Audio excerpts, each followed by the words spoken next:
I'm not a writer. Not really one for sharing my experiences either. But something happened last month that shook me to my core. See, I've always been a bit of a history nut. I love checking out old things, antiques, abandoned houses. My town's got plenty of those. One of these houses, up on a hill, had been abandoned for as long as I could remember. It was an old, weather-beaten thing, overgrown with vines. It looked haunted, to be honest. Yet every time I passed by, it drew me in. And one day, I decided to explore it. The weather was pretty gloomy that day.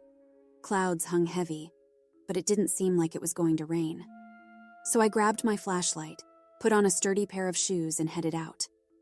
As I approached the house, its dilapidated state became more evident. The gate creaked on its hinges, the yard was overgrown and wild. As I stepped into the house, the air was thick with dust and mustiness. The smell of decay was overpowering, but I pressed on.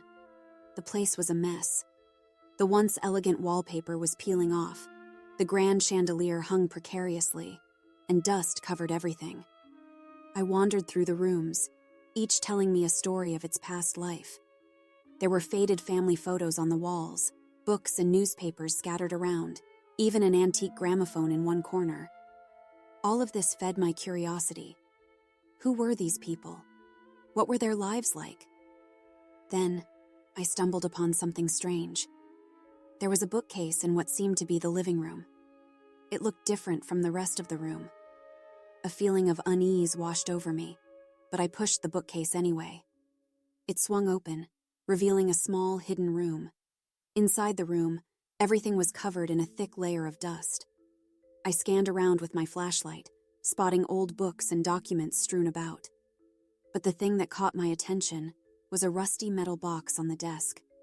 Opening it, my heart raced. Inside were photographs, a stack of black and white ones. The first few were innocent enough, showing kids playing or posing. But as I sifted through them, the photos turned disturbing. The same kids appeared again, but they were tied up, bruised, and terrified. I could see the raw fear in their eyes. A chill ran down my spine, and a sick feeling bubbled up in my stomach. I grabbed the box, sprinted out of the house, and didn't look back.